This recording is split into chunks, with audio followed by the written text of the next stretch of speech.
founder of Reflect. We are a Munich-based company and develop a augmented reality platform for enterprises, especially for the aftermarket, where you can create your augmented reality use cases on your own. And today I want to talk a little bit about the big five and what they don't typically tell you, and what you can do if you are working for an enterprise to make sure that your work in the future is being done successful. So let's start with a quick overview of what happened last year. Ori has also mentioned a couple of things in his keynote already.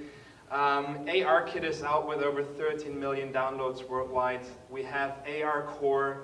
The HoloLens has been sold 50,000 times. If you know what the HoloLens costs, then you know that this is quite a significant amount of money. We have Amazon out with a platform where you can create AR and VR content with. So there's a lot of activities going on from the big five. But really, what do they all want? They want to join you, or they want you to join their ecosystem.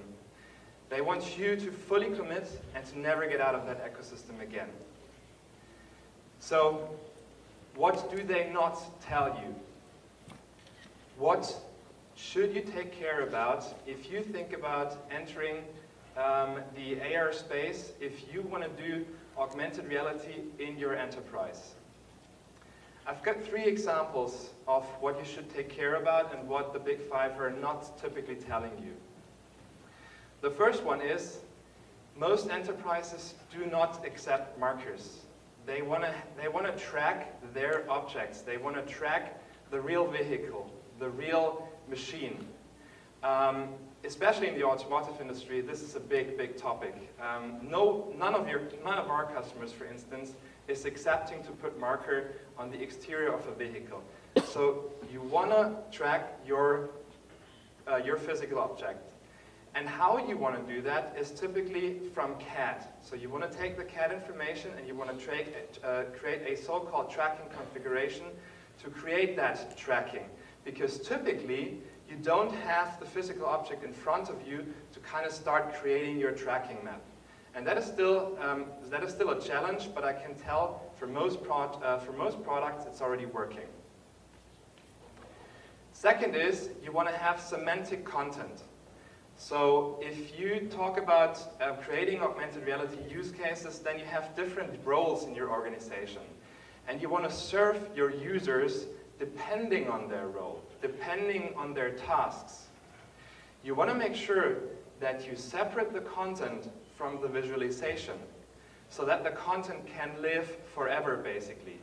So if you tailor your content to one specific device, to one specific platform right now, what happens if in a year from now the device is being updated, there's a new device? You want to make sure that your investment is not completely for the bin, so that you can reuse your content, that the content lives forever. And you want to be independent from hardware and platforms, so that you can really start scaling the content for your specific use case. Also, typically when you start looking into augmented reality, you ask yourself the question, okay, how can I now start? And typically you then work with consultants, you start maybe working with an agency, with software developers, but really working with software developers on scaling augmented reality is probably not the best idea because it costs a huge amount of money. So you want your specialists, your technical writers who know how the machine is working, who know how the machine is operating and what the field technicians have to do to maintain the machine and to repair the machine. You want them to create the content, and you want them to use the technical documentation and to use the engineering data which is already available somewhere in your company. So what they don't tell you is basically you already have everything you need. And I'm going to tell you what that is in a second. You don't need to commit to one of the major players. Instead, you can build everything on your own and merge between all of them. That's what I would recommend if I was looking into AR as an enterprise. So I want to give a quick step-by-step guide to your augmented reality use case. First, look at the problem. What are the costs related to that problem? What is the revenue which I lose related to that problem? Look at your environment. Am I outdoor? Am I indoor? What is the machines looking like? Are they changing? Is everything mobile? Is everything fixed in a room?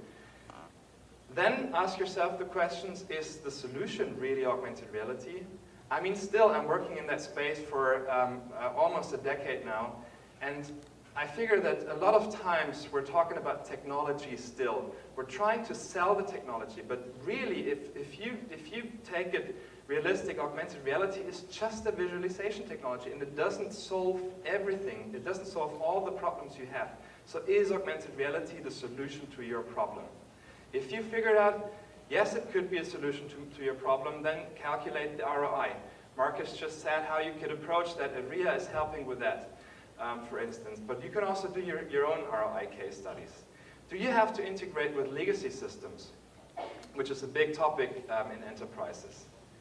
Do you have safety considerations for your field workers? Do you have a worker council which you have to take care of, which you have to basically integrate in your project?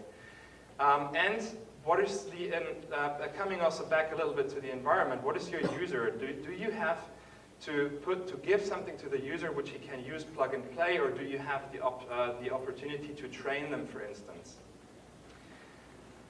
Now, if you thought about that, and we, coming from Germany, we typically write a 250-page document to define all of these questions. That's not necessary. I'd like to go more the American way, write it down on a piece of paper, really very high level, but think about those questions.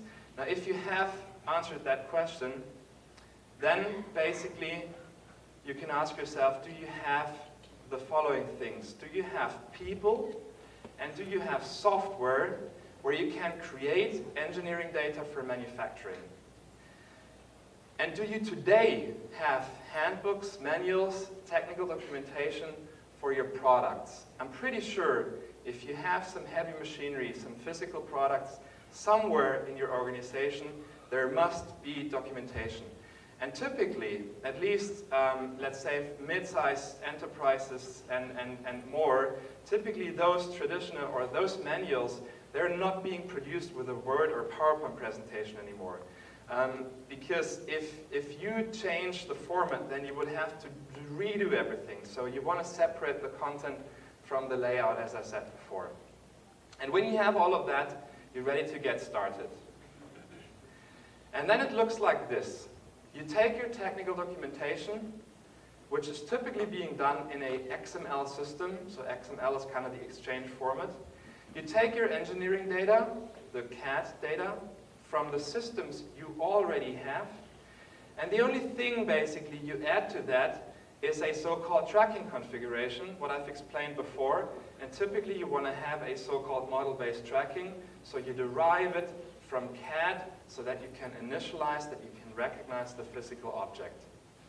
And when you have everything together, you can publish it onto a server, and from that server, you could then fetch that into a runtime viewer, into a runtime client, on any of the, on the right side mentioned platforms, iOS, Android, Windows, augmented reality glasses, because what you can do is you can define templates for all of these platforms which interpret that content in the appropriate way and therefore become intelligent.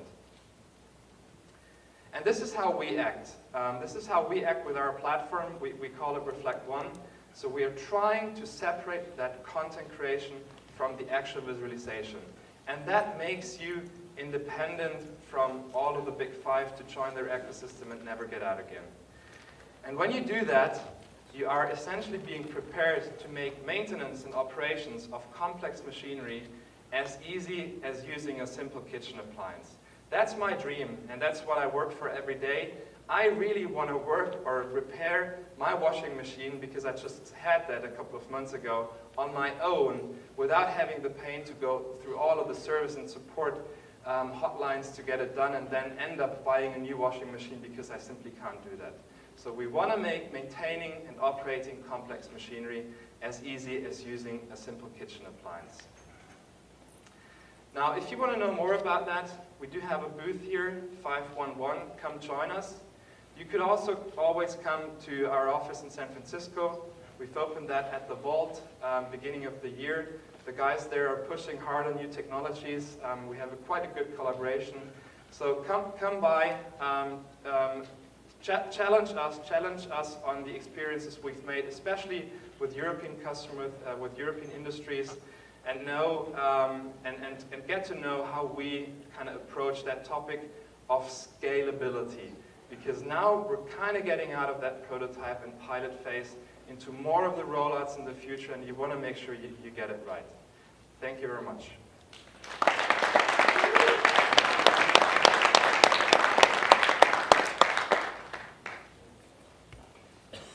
Is there questions? I think we get Slido again, right? Have you seen a geo-distributed development architecture global with a shared code library to be successful in AR? Well, geo-distributed, you could say Pokemon Go is kind of a geo-distributed development, which was working quite well.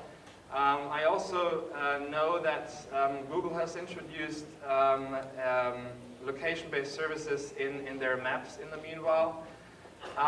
But for industries or for enterprises, globally shared with kind of an own architecture, honestly speaking, I have not seen that much in that regards.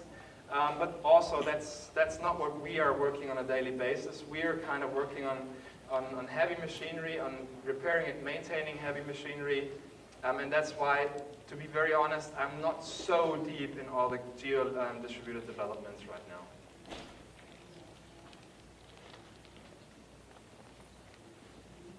That's it.